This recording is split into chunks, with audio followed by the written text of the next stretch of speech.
karena akan menjaga itu tadi kemakmuran mereka ya, dengan cara mengorbankan negara lain.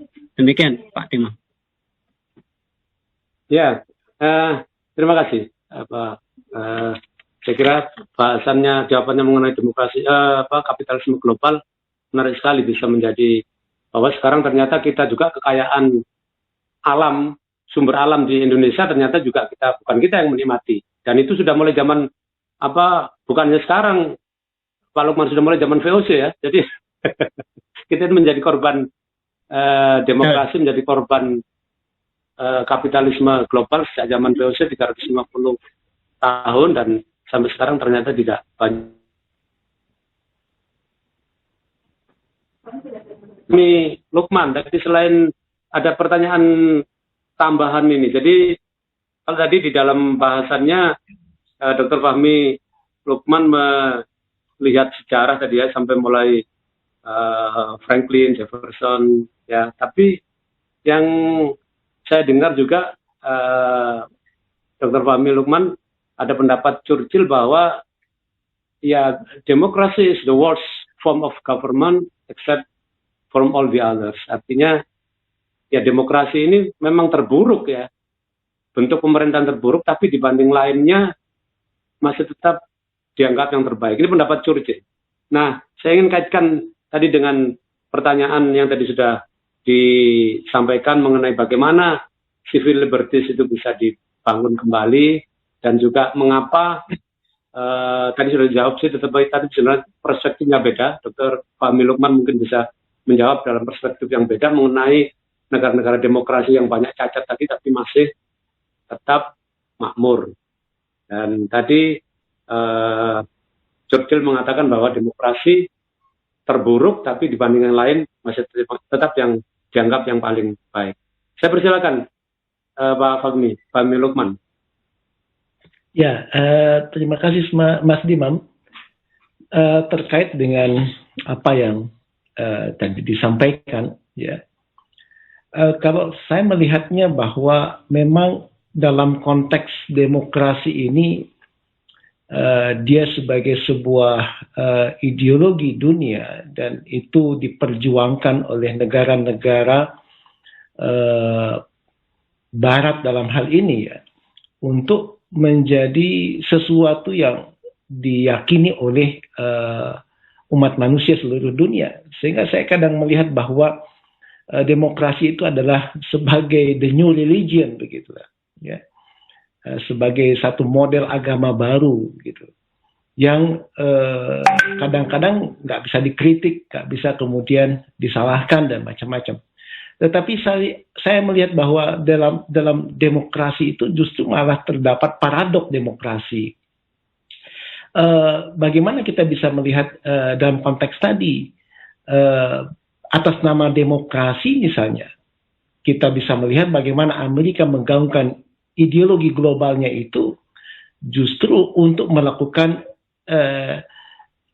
imperialisme, neo-imperialisme, dengan berbagai macam caranya. Kalau imperialisme klasik itu adalah terkait dengan penjajahan langsung begitu. Kalau ini kan melalui aspek yang lain, yaitu melalui aspek ekonomi, melalui aspek politik misalnya begitu. Itu adalah satu bentuk paradoks. Begitu juga atas nama demokrasi misalnya, negara-negara lain harus juga membuka pasar dalam negerinya.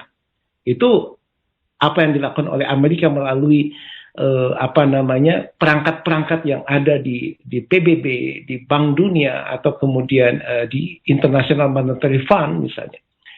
Itu adalah satu bentuk yang menurut hemat saya sih termasuk dalam kategori paradoks. Termasuk juga atas nama demokrasi, maka tadi juga disampaikan oleh Mas Lukman bahwa Amerika merampas kekayaan negeri-negeri negara berkembang atau development countries. Jadi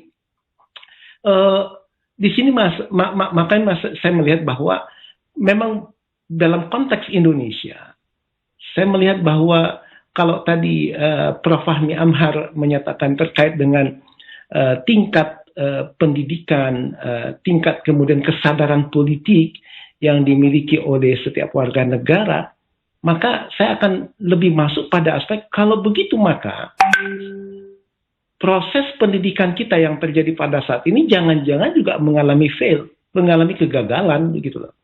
Artinya amanat pembukaan Undang-Undang Dasar 1945 di mana kemudian terkait dengan mencerdaskan kehidupan bangsa setelah 75 tahun Indonesia merdeka, jangan-jangan bahwa kecerdasan itu tidak ada begitu. Bahwa pintar mungkin ya, tetapi cerdas mungkin tidak gitu. Jadi karena ternyata masih banyak kemudian masyarakat Indonesia yang nampaknya perlu kemudian untuk dicerdaskan kembali. Nah, sebagai bukti ya, ketika kemudian terjadi katakanlah pemilihan baik pilkada ataupun kemudian pilpres, kita bisa lihat bahwa yang terjadi sebenarnya pertarungannya bukan pertarungan ide ya, tetapi lebih pada pertarungan yang ada the invisible hand yang kemudian berperan di situ. Makanya dalam demokrasi yang berlangsung selama ini di tanah air kita, ada satu kondisi yang ada sesuatu yang memang kemudian sangat besar sekali peranannya di samping media begitu ya, dan opini yang dibuat, tetapi juga ada aspek yang terkait dengan politik uang misalnya, yang juga kemudian berperan besar. Dan tadi juga diungkapkan oleh Mas Lukman Nur Rahim terkait dengan orang-orang desa ya, mereka mengatakan bahwa ya lebih baik